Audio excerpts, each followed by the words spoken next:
Orkida është drejtore asociuar në zyrën e shtypit të kryetarit Bashkisë New Yorkut, Eric Adams.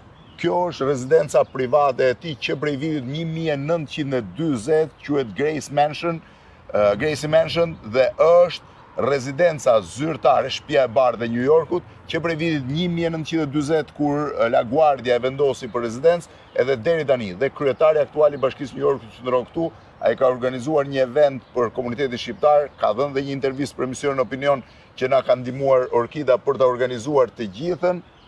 Edhe atmosfera është rrallë gjesh Manhattan, një vend që dëgohet kënga Cicërima e zogjve, të duket sikur je në Shqipëri, se në mes të ndërtimeve të Manhattan është e çuditshme. Orkida, sa vjet ke në Amerikë? Unë kam ardhur e vogël, kam ardhur 3 vjeçe në fakt. 3 vjeç? Po. Nga cila zonë e Shqipërisë? Unë jam nga Durrësi, mamin e kam pas të internuar edhe babin përmetar, po, Durrës. Dhe jetonin në Durrës? Jetonin në Durrës. Sa vjeç ka ardhur ti? Unë kam ardhur 3 vjeç. 3 vjeç? 3. Ka që vogël ishe kur erdhe? Si erdhën prindrit në Amerikë? Ne erdhëm me azil politik. Me azil politik? Po, erdhëm me azil politik edhe na u hapën dyert. Kemi qenë në fat. Dhe ti që momentin e parë kujtesën besoj këtë lidhur me New Yorkun. Këtu në New York keni vendosur që në fillim? Po, që në fillim këtu në New York. Ishim në Brooklyn më përpara, tani kemi spostuar në Staten Island. Dhe ti u rritë u edukove në New York, çfarë shkolle ke mbaruar? Po, unë kam mbaruar në Hunter College për gazetari. Dhe si u lidhe me zyrën e kryetarit bashkisë? Në fakt ishe punë fati, kur unë u graduova, ishe koha e Covidit edhe ishin pak vështirë punët për gjetur një vend pune. U hap kjo vendi, u futa në si project manager, edhe pak nga pak rritesha në detyrë edhe ja ku arrita. Dhe tani je drejtoresha asociuar, po çfarë është puna jote e përditshme? Po, unë merrem me mediat etnike. New Yorku, domethënë, ka imigrant nga gjithë bota dhe me mediat etnike? Me mediat etnike, këtu në New York. Mediat etnike të New Yorkut, po. Të New Yorkut, local. Edhe? Edhe bëj intervista se njerëzit që janë imigrant që vinë këtu, domethënë kemi bërë një studim që nuk lexojnë New York Times, nuk lexojnë këto të lexojnë mediat lokale. Lexojnë media lokale në gjuhën e tyre. Në gjuhën e tyre. Po. Kështu që ju shumë prej gjërave që i keni në shtypin amerikan, doni ti përcjellni edhe në shtypin etnik. Patjetër se aty. Ka shumë gazeta dhe media etnike? Ka më tepër se 250. 250 media etnike. Po. Që janë në New York vetëm. Po, që diem, që dihet. Pastaj ka dhe tjera. Dhe me ta? Unë organizoj këto round tables, i sjell në për eventet tona, organizoj evente specifikisht për mediat etnike që të vinë të kenë momentin e tyre me majorin direkt. Direkt, po majori me sa shohë shumë dashamirës me grupet etnike. Po, në fakt ai ka krijuar këtë zyrën. Është hera parë që krijuar këtë zyrë. Është hera parë kjo zyrë, ka krijuar Adams. Ishte gjëja e parë që ka bërë ditën që ka hyrë në Mban kontakte me mediat etnike? Patjetër. Javë për javë kemi paktën një intervistë në javë, edhe pastaj këtë javë për shembull kishim 3.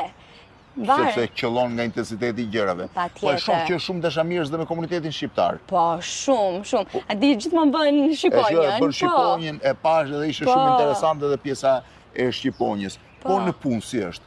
Në punë ai nuk he's so easy going, të jep vendin tënd për të shine. Që ti të ecësh përpara dhe të shkëlqesh. Po. Po në Shqipëri vjen? Unë shpesh. Shpesh? Po me komunitetin shqiptar New York, meresh? Këtu merrem, sidomos tani që jam futur në mayor's office, më vërtet jam lidhur shumë me komunitetin shqiptar. Po shqiptar punojnë për administratën e bashkisë? Punojnë. Domethënë janë më tepër në vendet për komunitetin, për imigrantët që me vërtet të kenë mundësitë dhe shanset, oportunitetet siç kanë çdo njeri tjetër dhe çdo etnik tjetër, edhe është shumë e mirë ku janë futur shqiptarët. Po shqiptarët janë aktiv si komunitet? Shumë. Nuk do bëhesh kjo event nëse s'ishin. Ata janë me vërtet shumë të futur në çdo gjë, sepse janë the lifeline quhet of New York. Po kryetari i bashkisë kryen evente të tilla të ngjashme me këtë që bëri sot për shqiptarët? Po. Me komunitetet tjera flas. Po, ky ka qenë i pari major me vërtet që e ka hapur dyert e veta për këtë punë. E ka hapur shtëpinë e vet për çdo komunitet. Djali i tij ka marrë pjesë në një koncert në Shqipëri, në Këngën Magjike, mos gaboj apo jo? Po, në Këngën Magjike. Edhe flet e përmend? Po, ky gjithmonë, sidomos me shqiptarët, gjithmonë e thot. E pash i bëri edhe shqiponjë, ishte shumë dashamirës, edhe shumë i lidhur me ta. Po mami me babin, me se merren? Mami ka mbaruar shkollën kur ka ardhur këtu, shkollën e lartë, edhe tani është bën accounting për ITA. për airline. Janë përshtatur? Po. Janë përshtatur të dy? Patjetër. E kishin vështirë në fillim, apo ti sa mban mend se ke qenë e vogël? Diqo, unë e mbaj mend në fakt, sepse mami do me thënë, babi punonte në construction, mami shkonte edhe në shkollë, punonte në mëngjes, në shkollë nate. Nuk e shikoja shumë mami në shtëpi, vetëm kur vinte vonë nga shkolla, nga studimet. Edhe kështu, i mbaj mend këto fragmente. Jeni fëmijë të tjerë në familje? Vetëm unë. Je vetëm ti? Po. Tani, janë të kënaqur me karrierën që po bën? Shumë të kënaqur. Gjithmonë ma thojnë, do me thënë, nuk e kanë ndëruar, do me thënë, nuk dinin se sa të ndëronin për karrierën time. Për karrierën tënde, kur ju the që do punoje për zyrën e kryetarit të bashkisë? U kënaqën shumë. Po kryetarin e bashkisë, takon shpesh vetë? Po, gjithmonë kur bëj intervista dhe këto gjëra, unë jam ajo që e përgatis, që gjithmonë... Po e pash dhe sot, e more, solle, e lëvize gjithë pjesën... Po, do me thënë këtë punë kam organizimin dhe do me thënë ti bashkoj njerëzit me Mejorin. Këtu qëndron Mejori? Këtu qëndron, po. Shumë shtëpi e bukur. Po. E vjetër, historike, shumë e bukur. Dhe dhomat brenda, më duket kështu si në përëndra gjithmonë kur vi këtu. Po vetë ku punon, në cilën zonë të? Unë punoj në City Hall, që është në downtown Brooklyn. Do me thënë, ku është the Brooklyn Bridge. Ka shumë veta bashkia e New Yorkut? Pa fund, as nuk e di se sa janë, sa mund t'jenë, po janë shumë. Do me thënë brenda në administrat, pasaj mos hapemi për police department dhe këto gjëra që... Po, sepse ajo flas vetëm administrata e bashkisë së madhe. Shumë. Kemi një 5 zyrat të tëra. Ku e ke ambicien për më tutje? Se nuk besoj se do qëndrosh vetëm në zyrën e shtypit. Nuk e di, kjo shumë pyetje madhe. Se ku të m'hape dera, nuk e di asnjëherë jetës. Po ke ambicie vetë? Patjetër. Ke plane? Patjetër. Çfarë planesh ke? White House. White House? White House. White House e ke plane? Do të punosh për White House? Po. Është e vështirë? Patjetër.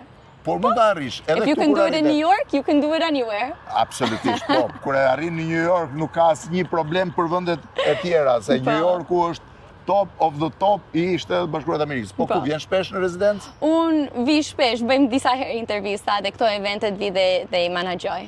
Dhe sot besoj ke qenë më kënaqur se kurse ke pas eventin e shqiptarëve. Për zotin, ishte gjëja më e bukur që kam parë. E kam bërë dhe një herë tjetër Mejori këtë event, ka një 2 vjet. Ishte super, amazing. Ishte super. Po. Shihni edhe Orkidën na organizoi dhe ne intervistën me kryetarin e Bashkisë New Yorkut. Ka ardhur 3 vjeç, familja ka pasur shumë probleme në Shqipërinë komuniste, tani është integruar, është drejtore asociuar në zyrën e shtypit të kryetarit Bashkisë New Yorkut, Eric Adams, që për 2022-shit është kryetari i Bashkisë. 2022-shit, dhe tani bëhen prap the elections. Dhe janë zgjedhjet vitin tjetër. Edhe ne do vim dhe për zgjedhjet e Mejorit të New Yorkut patjetër. Orkida, shumë faleminderit.